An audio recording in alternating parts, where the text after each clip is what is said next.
Hey, I'm Tip B, and I'm the host of Almost an Athlete. Join me for a behind-the-scenes look at some incredible athletes. In this podcast, we will connect with athletes from around the world to learn who they really are through their passion, purpose, and tribe. Hey, everyone. This is Tip B, the host of Almost an Athlete, and with me today, I have Dom Kremer, captain of the Buffalo Beauts. Hello, thank you for having me. Thank you for joining us today. So Dom is an American ice hockey player with the Premier Hockey Federation, formerly known as the Women's Hockey League. Did I get that right? It was the National Women's Hockey League, and they've changed it, I want to say, like a year ago. And so now it's Premier Hockey Federation, which is not as obvious, but that's the name. Okay. And you're one of 7 teams, is that correct? That is correct. Yep, Okay. As of right now. They're always adding teams, but as of right now, we have 7. Awesome. So with the league that you're in, do you guys do domestic and international games? So if you include Canada as international, Okay. then yes. So out of our 7 teams, we have 2 Canadian teams. So Montreal and Toronto are those 2 teams. And then the other 5 are American. So Buffalo, we have a team in New Jersey, Connecticut, Boston, and Minnesota. So it's for the most part, other than Minnesota, all pretty collected in the East Coast, Upper East Coast. But like I said, the league's been growing, and every year they talk about adding new teams and stuff. So there's a lot of, new teams, new cities in the mix. But as far as really international, Toronto is like 2 hours over the border from Buffalo. So I guess, yeah, not too far. And I think credit to the league, they've been really smart about growing at an appropriate rate, I would say. Mm-hmm. Like, I think they could let it blow up and have like 20 teams like tomorrow if they really wanted to, but I think they've been really good about like, okay, you really want a team? Okay, like this is what you have to do. This is the process. This is how we get there. So, but it's exciting, like always looking towards new things. It's a fun time to be a part of the league. Like it's growing. But like I said, now we're at a point where it's kind of becoming more sustainable and legit as a full-time job. Mm-hmm. So it's fun being a part of the whole thing. So you say that you're off season now, but you're still kind of in season. Yeah. So what does that look like? So obviously, off season is a lot more weight room lifting focused than in season. So in season, I'm really only in the weight room like twice a week usually, and I'm on the ice, depending on if I have games or not, like 4 to 6 days a week.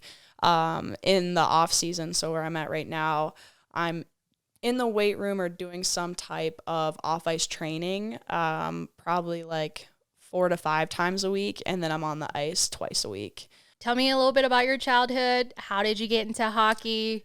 We spoke about it downstairs about winter sports. Yeah. So just, if you could share that with us, that'd be awesome. Yeah, so I actually came from a family that had 0 involvement with hockey whatsoever. I don't even know if they watched it before me and my brother. So my brother is a year older than me, and he'll be the first to tell you. He loves telling everybody that he's the reason I got into hockey, which is true. I will give him that. But basically, my parents, we were young, and my parents were just throwing us in any sport available, just trying to get us to be active, meet new people.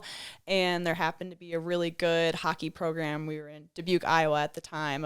And so my brother was playing for a year, and I was 4, I think.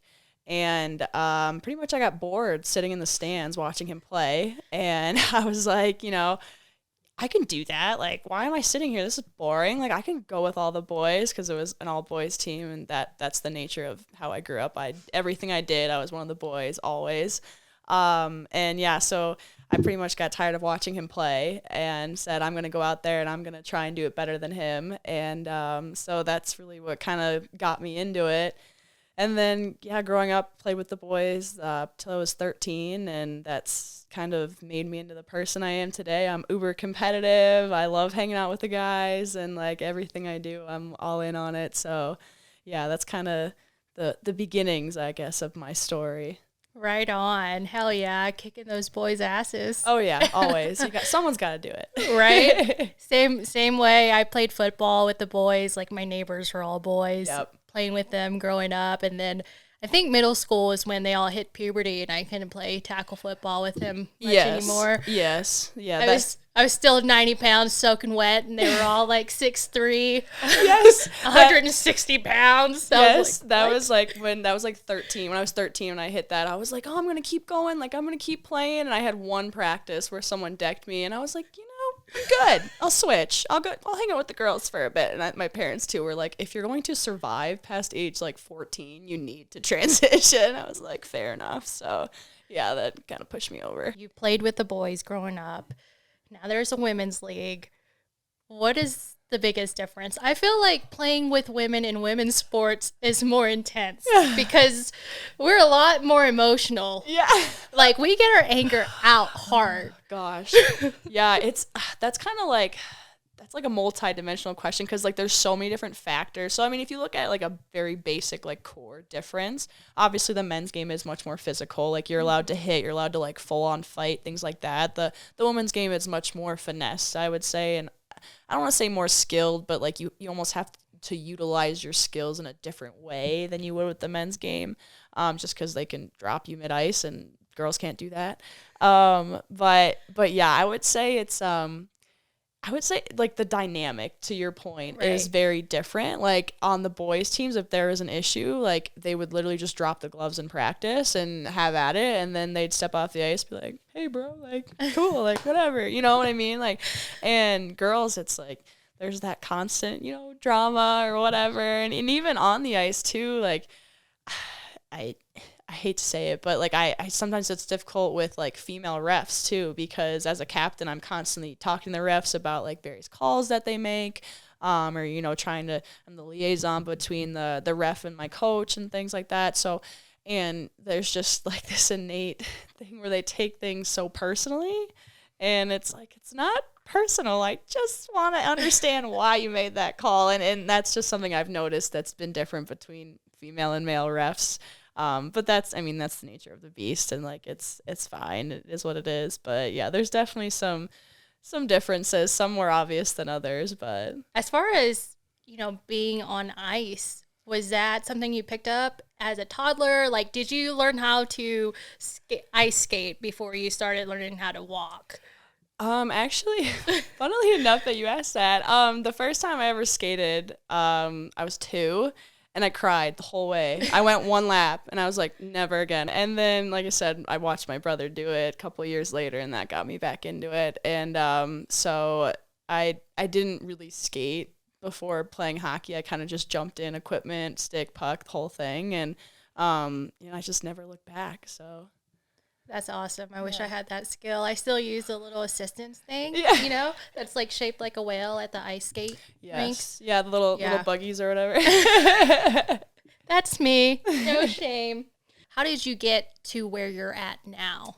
So I played with local youth boys teams up till 13, and then when I was 14, I was living in Iowa, but there were no girls teams around, so God bless my parents. And if you know anything about hockey parents, like, they live in their cars, they drive everywhere, so this is just a staple of being a hockey parent. But so I was living in Iowa, but I ended up playing for a girls team in St. Louis for 2 years, so that meant a 5-hour drive one way, just to like get to practices and get to games, things like that. Excuse me. And then, so I played for them for 2 years, and then the next 3 years, so my sophomore, junior, and senior year of high school, I went to Shattuck St. Mary's, which is, if you're in the hockey world, not to like sound cocky, but it's just like, it's like a big name prep school. It's like the hockey prep school to go to. So I was lucky enough to be recruited by them, and I got to play there for 3 years, and that set me on a path to play Division I hockey at Merrimack College for 4 years, and then after that it's professional, and I'm currently about to go in my 5th year professional. So how did you get to the defender position? Was that something that you always been in, or something that you transitioned into? Yeah, so I actually originally wanted to be a goalie, because my brother was a goalie, and I wanted to be just like him, and my parents were like, one goalie is plenty. You are not being a goalie. So I kind of went to the next closest thing, was being a defender. And I was like, okay, well, I'm going to protect the goalie.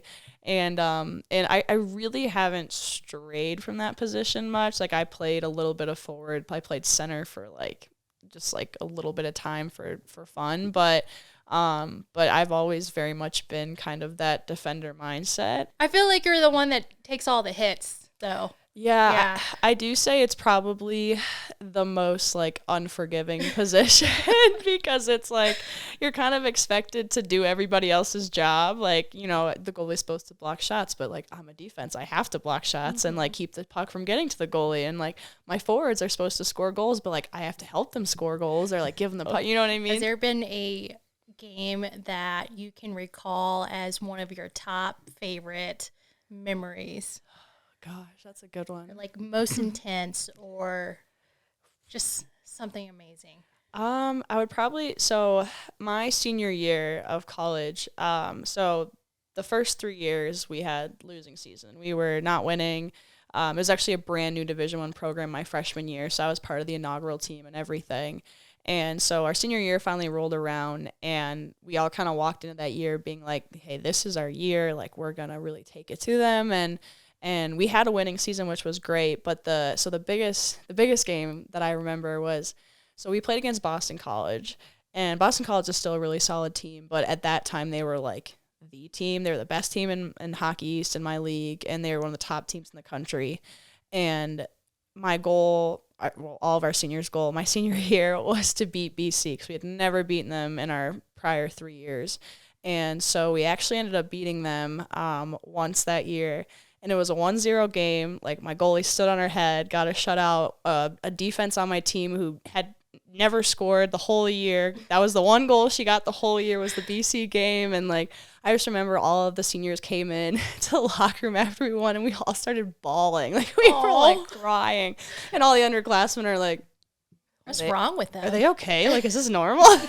We were all just we just wanted so badly to beat them, and we finally did. And so that game probably is up there as far as most memorable and emotional and just intense game. It was, and like I said, it was such a close game too. Literally a 1-0 game. Every shot they put on net, we're oh my god.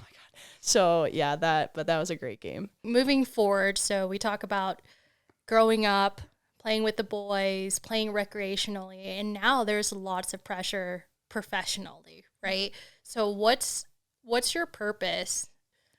I think it's changed and it's progressed as my career has gone on. Initially it was just about playing hockey. I just wanted to keep playing hockey, and I would do literally anything to do that. Even, my first year playing professional hockey, or actually the first 2-3 years of playing professional hockey, I was making a couple grand and working a part-time job in season, working a full-time job out of season. Like I said, it was just whatever I had to do to play hockey. That's what I cared about doing. And now that luckily the league has grown to a point where I can make a full-time salary just playing hockey, I think my purpose has grown and it's changed, and it's allowed me to pursue, I do a ton of part-time coaching. So and I'm adamant, I want to coach the young girls because there were so many things that I didn't learn, whether it's on the ice or off the ice, that I didn't learn till I was 20 plus years old. And I was these girls need to learn this sooner rather than later. And I want them to have that opportunity to learn those things. And so, I think that's been part of my purpose. And then as I've developed into becoming a captain on my team, I take a lot of my purpose from what I can do for the team and for the organization. If I'm going to be representing them, I take a lot of pride in whether it's my on-ice performance or, the off-ice events that I participate in. I take a lot of pride in representing the Beauts organization to the best of my ability. That's inspiring, especially in a male-dominant sport. Mm-hmm. It's really hard to get that visibility, Definitely. And the opportunities as well is very limited. Oh, absolutely. And I like I said, and part of the reason I find so much of a purpose in it is because I didn't really have that growing up. As I said, I played with all boys and stuff, which was great for me. And I tell young girls, if you can play with the boys for a couple of years, it's not going to hurt you. But being able to actually look these little girls in the eyes and say, like, this is my career, this is my path. And, and hopefully, as I've said, we've gotten my league to the point where you can make a full-time salary, but now we're looking to sustain that, right? Because I want it to be to a point, long after I've retired, and hopefully these little girls are still playing, that they can make a full-time salary playing hockey and doing what they love. Like, that's the greater purpose, I think, of a lot of the players in my league, of sustaining that for generations to come. What motivates you to keep going? Oh, I actually had one of my little girls ask me this a couple of weeks ago, so that's why I'm like, oh, remind me of that talk. So it might be kind of cliche, but what motivates me, honestly, is I very much enjoy proving people wrong. And that's not to say I haven't had, like, a ton of support. Like, I have a great support system, family, friends, like, the little girls, like, everybody is great. But, I grew up in a family that had no hockey connections. And so anything I've done, it's been a path that I have really had to forge by myself. And so, and along the way, there's been coaches and, big name people in the hockey world that have told me, you're not good enough. You're never, I've literally had a coach tell me to my face, like, you will never succeed in hockey and you will never achieve anything. Like, you're just not good enough. And that was, I think I was 17 when he told me that. So almost a decade ago, and I still remember word for word. And, every day that, whether I'm on the ice or in the weight room, and I'm exhausted and I'm like, I can't go one more rep. I can't do it. I'm tired. It's like, oh God, just, you got to prove them wrong. Like, do that one more rep, so that's genuinely, like, that's what pushes me in my hardest days, is like, I need to prove those people wrong. Well, way to show him up. You definitely proved him wrong, and hopefully he's over there shaking his head like, damn, I messed up with that one. Yeah, well, hopefully he got to eat his words a little bit. So I take a little bit of pride in that one. But so with My Wicked Dude, we talk about purpose, we talk about passion, and then lastly, we talk about tribe or community. So how important has that support system been? The thing I talk about with the hockey community is, and I'm obviously a little biased, but I generally find it to be unlike any other community I've ever been a part of. It's very close-knit. People care. People go out of their way to help you. And, I've moved, I don't even know, like 7 times or something like that throughout my life. And everywhere I've gone, I've met people through hockey, because that was always, like, that was my social life. That was, like, where I spent my time. And everyone I've met has impacted me in some way. And people have stuck with me. They've followed my career. They've supported me through every step of the way.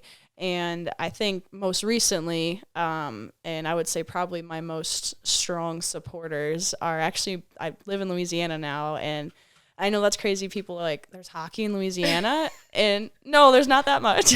There's literally like one rink that's sure open. The rink doesn't melt? Yes. Oh, it does sometimes. It's an old barn. But there's one rink that's open year round. I drive 2 hours one way to get to it. Wow. And everyone's like, a 4-hour round trip. Like, you're crazy. And it's like, one, I want to play. I love hockey. I'll do whatever I can to do it. But also, like, I love the people. Mm-hmm. Like, after COVID season, so after the 2020, we had COVID season, which was basically didn't really play. And it sucked, and I hated hockey. I wouldn't say I hated hockey, but I didn't love my coach. Like, I just, like, had a hard time showing up to the rink. I was like, it's just not what it used to be to me. It used to be my safe place, my safe haven, and that just wasn't it anymore.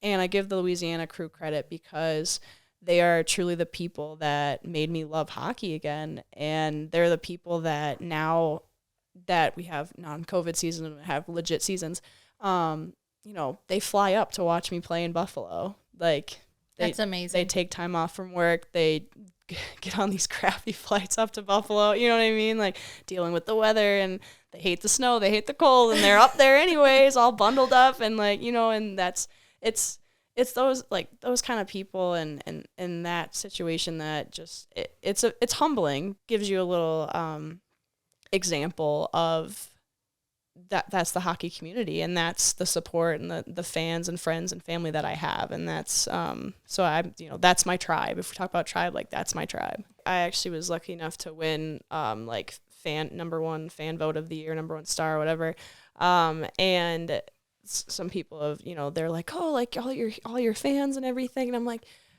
I hesitate to call them fans because I'm like, I know like all of them personally. Like, they're like my friends. Like, those are the people, like they're invested in me. I'm invested in them. You know what I mean? Yeah. So it's like, you know, out of probably X amount of people that voted, who even knows, like 90% of those people, I'm like, I probably know very, very well, or at least in some way. And so, and like I said, and that's just the hockey community. Like, you know, you find your people, you stick with them, and you stick by them no matter what. And it's really cool to be a part of it. So we got some gifts for you. Oh my gosh, this is so cool. This will keep you warm when you go to Buffalo. Oh yes, all the layers. Here's your crack juice of your choice. Coffee always. Thank And you. then we got you Oh my god. this adventure backpack. Thank you. Thanks to Adventurous Backpack. So, Adventurous Backpack Company provides 25 meals to families in need across America for every backpack that is sold. Thank you, Adventurous. This is wicked nice.